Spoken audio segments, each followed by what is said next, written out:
ಏನು ನಾಳೆ ಕೇಂದ್ರ ಸರ್ಕಾರದ ಬಜೆಟನ್ನು ಮಂಡನೆಯನ್ನು ಮಾಡ್ತಾ ಇರುವಂಥ ಮಾನ್ಯ ದೇಶದ ಪ್ರಧಾನಿಗಳು ಮತ್ತು ಹಣಕಾಸಿನ ಸಚಿವರು ಈ ಒಂದು ಸಂದರ್ಭದೊಳಗಡೆ ಬೆಳಗಾವಿ ಆಗಿರ್ಬೋದು, ಕರ್ನಾಟಕ ಆಗಿರ್ಬೋದು, ಭಾಳಷ್ಟು ಒಂದು ಭೌಗೋಳಿಕವಾಗಿರುವಂಥ ದೊಡ್ಡ ಪ್ರದೇಶ ಅಂತ ಹೇಳಬೇಕಾಗತ್ತೆ. ನಮ್ಮವರೇ ಆಗಿರುವಂಥ ಕೇಂದ್ರದ ರೈಲ್ವೆ ಸಚಿವರು ಹಾಗೂ ಕೇಂದ್ರದ ಕೈಗಾರಿಕಾ ಅಭಿವೃದ್ಧಿ ಪ್ರದೇಶ ಮಂಡಳಿಯ ಸಚಿವರುಗಳು ಮಾನ್ಯ ಕುಮಾರಸ್ವಾಮಿಗಳು, ಮಾನ್ಯ ಸೋಮಣ್ಣ ಅವರು, ನಾವು ಬೆಳಗಾವಿಯಿಂದ ತಮ್ಮಲ್ಲಿ ವಿನಂತಿ ಮಾಡ್ಕೊಳ್ಳೋದೇನಂತಂದರೆ, ಬೆಳಗಾವಿ ಒಂದು 3 ರಾಜ್ಯಗಳ ಸಂಪರ್ಕ ಕೊಂಡಿ. ಇಲ್ಲಿ ಸಾಕಷ್ಟು ಪ್ರತಿ ವರ್ಷವೂ ಕೂಡ ಸಾವಿರಾರು ವಿದ್ಯಾರ್ಥಿಗಳು ಇಂಜಿನಿಯರ್ ಆಗಿ ರೆಡಿಯಾಗಿ ಬೇರೆ ಬೇರೆ ಪ್ರದೇಶಗಳಿಗೆ ಹೋಗ್ತಾ ಇದ್ದಾರೆ, ಬೇರೆ ಬೇರೆ ರಾಜ್ಯಗಳಿಗೆ ಹೋಗ್ತಾ ಇದ್ದಾರೆ. ಆದ್ರೆ ಇಲ್ಲಿ ನಾವು ಸುಮಾರು ವರ್ಷಗಳಿಂದ ನಮ್ಮ ಕೂಗಿದೆ, ಬೆಳಗಾವಿ ಕರ್ನಾಟಕದ 2ನೇ ರಾಜಧಾನಿ, ಕರ್ನಾಟಕದ ಅವಿಭಾಜ್ಯ ಅಂಗ.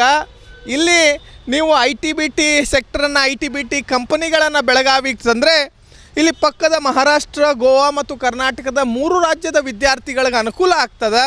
ಮತ್ತು ಇದೊಂದು ಬೆಳಗಾವಿ ನಗರ ಭಾಳ ದೊಡ್ಡ ಪ್ರಮಾಣದೊಳಗೆ ಬೆಳೀಲಿಕ್ಕೆ ಅನುಕೂಲ ಆಗ್ತದೆ. ಯಾಕಂದರೆ ಇಲ್ಲಿ ನೂರಾರು ಕೋಟಿ ರೂಪಾಯಿ ಖರ್ಚು ಮಾಡಿ ಕಟ್ಟಿರುವಂಥ ಸುವರ್ಣ ಸೌಧನೂ ಕೂಡ ಇಲ್ಲಿ ಇರೋದರಿಂದ ಅದಕ್ಕೆ ಒಂದು ಒಳ್ಳೆಯ ಒಂದು ಶಕ್ತಿ ಕೊಟ್ಟಂಗೆ ಆಗ್ತದೆ. ಹಾಗಾಗಿ ಅದರ ಜೊತೆ ಸಾಕಷ್ಟು ಕೇಂದ್ರ ಸರ್ಕಾರದ ಒಂದು ಒಳ್ಳೆಯ ಒಂದು ಕಾರ್ಖಾನೆಗಳಾಗಿರ್ಬೋದು, ಒಳ್ಳೆಯ ಒಂದು ಕೇಂದ್ರೀಯ ವಿದ್ಯಾಲಯಗಳಾಗಿರಬಹುದು. ಅದ್ರ ಜೊತೆ ಒಂದು ನಮ್ಮ ಧಾರವಾಡ ಮತ್ತು ಕಿತ್ತೂರು ಬೆಳಗಾವಿಯ ಪ್ರಮುಖ ಬೇಡಿಕೆ ಈ ಒಂದು ನೇರ ರೈಲ್ವೆ ಮಾರ್ಗವನ್ನು ತಕ್ಷಣವೇ ಅದನ್ನು ತಯಾರಿ ಮಾಡಿ ಜಾರಿಗೆ ತರಬೇಕು ಅಂತ ಹೇಳಿ ನಮ್ಮದು ಒಂದು ಒತ್ತಾಯ ಆಗಿದೆ.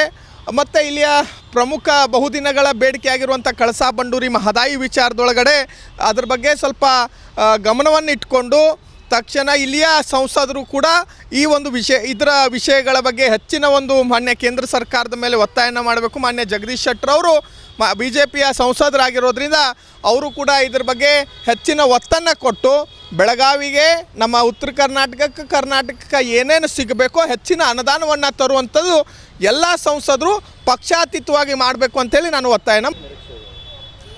ಸರ್, ಏನೇನು ಬಜೆಟ್ ಅಂದರೆ ಕರ್ನಾಟಕದಲ್ಲಿ ಇವತ್ತು ಭಾಳಷ್ಟು ವಿಷಯಗಳಿದ್ದಾವೆ ಇವತ್ತು. ಯಾಕಂದರೆ ಕಳಸಾ ಬಂಡೂರಿ ಆಗಿರ್ಬೋದು, ಭಾಳ ಅತಿ ಮುಖ್ಯವಾಗಿರ್ತಕ್ಕಂಥ ಅದೊಂದು ಮಹತ್ವಾಕಾಂಕ್ಷಿ ಯೋಜನೆ. ಅದು ಕರ್ನಾಟಕದ ಭಾಳ ವರ್ಷದಿಂದ ಇದೆ. ನಮ್ಮ ರೈತರು, ಕರ್ನಾಟಕ ಜನತೆ ಬೇಡಿಕೆ ಇದೆ. ಆದರೆ ಕರ್ನಾಟಕದ ಬೇಡಿಕೆಯನ್ನು ಕೇಂದ್ರ ಸರ್ಕಾರ ಈಡೇರಿಸಲಿಕ್ಕೆ ಯಾವುದೇ ಥರ ಇವತ್ತು ಪ್ರಯತ್ನ ಮಾಡ್ತಾ ಬರೀ ಆಶ್ವಾಸನೆಗಳು ಕೊಡ್ತಾ ಇದ್ದಾರೆ ಕರ್ನಾಟಕ. ಯಾಕೆ ಕರ್ನಾಟಕ ಇವತ್ತು ಮಲ್ತಾಯಿ ಧೋರಣೆ ಇವತ್ತು ಕರ್ನಾಟಕ ಕೇಂದ್ರ ಸರ್ಕಾರ ಮಾಡ್ತಾ ಇದೆ. ಯಾಕಂದ್ರೆ ಉತ್ತರ ಭಾರತದಲ್ಲಿ ನೋಡ್ರಿ ನೀವು, ಉತ್ತರ ಭಾರತದಲ್ಲಿ ಕೊಡ್ತಕ್ಕಂಥ ಪ್ರತಿನಿತ್ಯವನ್ನು ಇವತ್ತು ದಕ್ಷಿಣ ಭಾರತ ಕೊಡ್ತಾ ಇಲ್ಲ ಕೇಂದ್ರ ಸರ್ಕಾರ. ಇವತ್ತು ಮಲ್ತಾಯಿ ಧೋರಣೆ ಮಾಡ್ತಾ ಇದೆ. ಅದಕ್ಕೆ ನಾನೇನು ಉದ್ದೇಶ ಇವತ್ತು ಈ ನಮ್ಮ ದಕ್ಷಿಣ ಭಾರತದಲ್ಲಿ ಇರ್ತಕ್ಕಂಥ ಎಲ್ಲ ಸಂಸದರಾಗಲಿ ಇವತ್ತು ಅಲ್ಲಿ ಹೋರಾಟ ಮಾಡಬೇಕು. ಇವತ್ತು ಅದರ ಮುಖ್ಯವಾಗಿ ಕರ್ನಾಟಕದ 28 ಸಂಸದರಲ್ಲಿ ಇವತ್ತು ಕರ್ನಾಟಕದ ಬೇಡಿಕೆಗಳನ್ನು ಈಡೇರಿಸತಕ್ಕಂಥ ಕೆಲಸವನ್ನು ಉಗ್ರ ಸ್ವರೂಪದಲ್ಲಿ ಹೋರಾಟ ಮಾಡಬೇಕು ಇವತ್ತು ಅವರು. ಯಾಕಂದರೆ ಇವ್ರ ಧ್ವನಿ ಇಲ್ಲ, ಧ್ವನಿ ಒತ್ತಿರುವಂಥ ಕೆಲಸವನ್ನು ಅಲ್ಲಿ ಕೇಂದ್ರ ಸರ್ಕಾರ ಮಾಡ್ತಾ ಇದ್ದಾರೆ. ಇವತ್ತು ಯಾವುದೇ ಥರ ಕೇರ್ಲೆಸ್ ಮಾಡ್ತಾ ಇದ್ದಾರೆ ಇವತ್ತು ಕರ್ನಾಟಕವನ್ನು. ಯಾಕಂದರೆ ಅತಿ ಹೆಚ್ಚು ಟ್ಯಾಕ್ಸ್ ಕೊಡ್ತಕ್ಕಂಥ ರಾಜ್ಯ ಈ ದೇಶದಲ್ಲಿ ಯಾವುದಾದ್ರು ಕರ್ನಾಟಕ ರಾಜ್ಯ ಅನ್ನೋದು ಮಾತ್ರ ಈ ಸಂದರ್ಭ ಹೇಳಲಿಕ್ಕೆ ಇಷ್ಟಪಡ್ತೀನಿ. ಹೌದು, ಬೆಳಗಾವಿ ಕರ್ನಾಟಕದಲ್ಲಿ ಕೂಡ ಬೆಳಗಾವಿ ಅತಿ ದೊಡ್ಡ ಜಿಲ್ಲೆ. ಯಾಕಂದ್ರೆ ನಿರುದ್ಯೋಗಿ ಹೆಚ್ಚಾಗ್ತಾ ಇದೆ ಇವತ್ತು. ಅದಕ್ಕಾಗಿ ಕೈಗಾರಿಕೆಗಳನ್ನು ಬೆಳಗಾವಿಯಲ್ಲಿ ಸ್ಥಾಪನೆ ಮಾಡಿದರೆ ಇವತ್ತು ಇಲ್ಲಿ ಉತ್ತರ ಕರ್ನಾಟಕ ಅಂತ ಹೇಳಿದಾಗ ಇಲ್ಲಿ ಭಾಳ ಅನುಕೂಲಕರ ಆಗ್ತೈತೆ ಅನ್ನೋಂಥ ವಿಷಯ ಈ ಸಂದರ್ಭ ಹೇಳಕ್ಕೆ ಇಷ್ಟಪಡ್ತೀವಿ. ನಾ ಅಸಲು ಬಲರಾಮ್ ನಾಮ ಭಾಷೆ. ಸರ್, ಏನಿದು ಕೇಂದ್ರ ಸರ್ಕಾರದ ಒಂದು ಬಜೆಟ್ ಮಂಡನೆ ಮಾಡ್ತಾ ಇದ್ದಾರೆ. ಅದರಲ್ಲಿ ನಮ್ಮ ಕರ್ನಾಟಕಕ್ಕೆ ಅಥವಾ ವಿಶೇಷವಾಗಿ ಬೆಳಗಾವಿಗೆ ಒಂದು ವಿಶೇಷವಾದ ಪ್ಯಾಕೇಜನ್ನು ಕೊಟ್ಟರೆ ಭಾಳ ಅನುಕೂಲ ಆಗುತ್ತೆ. ಯಾಕಂದ್ರೆ ಪ್ರಧಾನಮಂತ್ರಿ ನರೇಂದ್ರ ಮೋದಿ ಅವರು ಅಥವಾ ಹಣಕಾಸು ಮಂತ್ರಿ ಅವರು, ಹಣಕಾಸು ಸಚಿವರು, ಕೇಂದ್ರ ಹಣಕಾಸು ಸಚಿವರು ಇವರು ಬೆಳಗಾವಿ ಬಗ್ಗೆ ಭಾಳ ಗಮನ ಕೊಡಿ. ಯಾಕಂದರೆ ಭಾಳ ಪ್ರತಿ ವರ್ಷ ಅಂದರೂ ನಾವು ಭಾಳ ಸಂಸದರನ್ನ ಇಲ್ಲಿಂದ ಆರಿಸಿ ಕಳಿಸ್ತೀವಿ ಕರ್ನಾಟಕದಿಂದ. ಬೆಳಗಾವಿಯಿಂದನೂ BJP ಸಂಸದರು ಬರ್ತಾರೆ. ಅದಕ್ಕಾಗಿ ಗಡಿ ಭಾಗ ಇರೋದರಿಂದ ವಿಶೇಷವಾದಂಥ ಒಂದು ಪ್ಯಾಕೇಜನ್ನು ಇಲ್ಲಿ ಬೆಳಗಾವಿ ಗಡಿ ಭಾಗ ಕೊಟ್ಟರೆ ಇಲ್ಲಿ ಒಂದು ಅಭಿವೃದ್ಧಿ ಕಾರ್ಯಗಳಾಕ್ಕವ, ಮತ್ತಷ್ಟು ಒಂದು ಕೇಂದ್ರ ಸರ್ಕಾರದ ಮೇಲೆ ಜನರ ಒಂದು ವಿಶ್ವಾಸ ಮೂಡ್ತೈತೆ ಅಂತ ಈ ಮೂಲಕ ಕೇಳ್ಕೋತೀವಿ ಅವ್ರನ್ನ. ಹೌದು, ITBT ಕಂಪ್ನಿಗಳು ಬರೀ ಬೆಂಗಳೂರಕ್ಕೆ, ಹುಬ್ಳಿ, ಧಾರವಾಡಕ್ಕೆ ಸೀಮಿತ ಆಗ್ಯಾವು. ಇಲ್ಲಿ ನೈಸರ್ಗಿಕ ಸಂಪನ್ಮೂಲಗಳು ಒಂದು ಇಲ್ಲೂ ವಿಸ್ತಾರವಾದ ಪ್ರದೇಶ, ಇಲ್ಲೂ ಟ್ಯಾಲೆಂಟೆಡ್ ಇರುವುದರಿಂದ, ರಾಜಕೀಯ ಒಂದು ಶಕ್ತಿ ಕೇಂದ್ರ ಆಗಿರೋದ್ರಿಂದ, ಬೆಳಗಾವಿ 2ನೇ ರಾಜಧಾನಿ ಆಗಿರೋದ್ರಿಂದ ITBT ಕೇಂದ್ರಗಳನ್ನ ಇಲ್ಲಿ ಬರೋಂಗೆ ಮಾಡಿದ್ರೆ ಇಲ್ಲಿ ಉದ್ಯೋಗ ಅವಕಾಶ ಅಷ್ಟಾಗುತ್ತೆ, ಇನ್ನೂ ಅಭಿವೃದ್ಧಿ ಒಂದು ಆಗುತ್ತೆ. ಬೆಳಗಾವಿಗೆ ಒಂದು ಗಡಿ ಭಾಗಕ್ಕೆ ಒಂದು ಬೆಳವಣಿಗೆ ಆಗುವ ದೃಷ್ಟಿಯಿಂದ ITBT ಇಲ್ಲಿ ಆಗಬೇಕಂತ ಅವ್ರನ್ನ ಈ ಮೂಲಕ ಕೇಳ್ಕೋತೀವ್ರು. ತನ್ನ ಪ್ರಕಾಶ್ ಕೇಂದ್ರ ಸರ್ಕಾರದಲ್ಲಿ ನಾವು ಕೇಳಿಕೊಳ್ಳುವುದೇನೆಂದರೆ, ಕರ್ನಾಟಕ ರಾಜ್ಯದಲ್ಲಿ ಬೆಳಗಾವಿ ಗಡಿ ಭಾಗವಾಗಿರುವುದರಿಂದ ಬೆಳಗಾವಿ ಜಿಲ್ಲೆಯ ದೊಡ್ಡ ಪ್ರಮಾಣದಲ್ಲಿ ಬೆಳೀತಕ್ಕಂಥ ಇಲ್ಲಿ ರೈತರು ಏನಪ್ಪ ಬೆಳೀತಾರೆ ಅಂದ್ರೆ ಮೂಲ ಕಬ್ಬನ್ನು ಬೆಳೀತಾರೆ. ಈ ಕಬ್ಬನ್ನು ಅವಲಂಬಿತವಾಗಿರತಕ್ಕಂಥ ರೈತರು ನಮಗಿಲ್ಲಿ ಯಾಕಂದ್ರೆ ಸಂಘರ್ಷ ಆಗಾಗ ರೈತರಲ್ಲಿ ಫ್ಯಾಕ್ಟ್ರಿ ಮಾಲೀಕರಲ್ಲಿ ನಡೀತಕ್ಕಂಥ ಸಂಘರ್ಷನ ಬೆಂಬಲ ಬೆಲೆ ಹೆಚ್ಚು ಮಾಡಿರಿ ಅಂತ ನಾವು ನಿರಂತರವಾಗಿ ರೈತರು ಮಾಲೀಕರ ಜೊತೆ ಒಂದು ಯುದ್ಧಕ್ಕೆ ಇಳಿಬೇಕಾಗಿತ್ತು ಪ್ರತಿ ವರ್ಷ.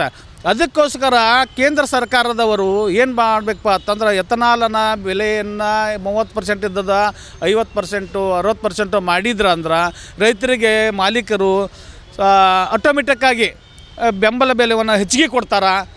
ಆಮೇಲೆ ರೈತರಿಗೆ ಒಂದು ಅನುಕೂಲ ಮಾಡಿಕೊಡ್ಬೇಕಂತ ಕೇಂದ್ರ ಸರ್ಕಾರದಲ್ಲಿ ನಾವು ಒತ್ತಾಯ ಮಾಡ್ತೀವಿ. ಅದೇ ರೀತಿ ಬೆಳಗಾವಿ ಜಿಲ್ಲೆ ಗಡಿ ಭಾಗವಾಗಿರೋದು ಕರ್ನಾಟಕದಲ್ಲಿ ದೊಡ್ಡ ಜಿಲ್ಲೆ ಆಗಿರೋದ್ರಿಂದ ಇಲ್ಲಿ ಉದ್ಯೋಗಕ್ಕೆ ಒಂದು ಅವಕಾಶ ಮಾಡಿಕೊಡಿ. ಇಲ್ಲಿಂದ ಬೆಂಗಳೂರಿಗೆ ಹೋಗ್ಬೇಕಾಗಿದ್ದೀವಿ ನಾವು. ಅದಕ್ಕೋಸ್ಕರ ಇಲ್ಲಿ IT BT ನಾನಾ ಥರ ಕಂಪ್ನಿಗಳದಾವ. ಒಂದು ಉದ್ಯೋಗ ಮಾಡಿಕೊಡ್ರಿ. ಸುತ್ತಮುತ್ತಲಿನ ಇಲ್ಲಿ ಉತ್ತರ ಭಾಗದಲ್ಲಿ ನಮಗೆಲ್ಲ ಒಂದು ರೈತರ ಮಕ್ಕಳಿಗೆ ಅನುಕೂಲ ಆಕೈತೆ ಅಂತ ಇವತ್ತು ನಾವು ಕೇಂದ್ರ ಸರ್ಕಾರಕ್ಕೆ ಒತ್ತಾಯ ಮಾಡ್ತೀವಿ. ಶಿವರೆಡ್ಡಿ ಲಕ್ಷ್ಮಣ ಉತ್ತರೆಡ್ಡಿ, ಜಯ ಕರ್ನಾಟಕ ಜನಪರ ವೇದಿಕೆ ಜಿಲ್ಲಾಧ್ಯಕ್ಷರು, ಬೆಳಗಾವಿ.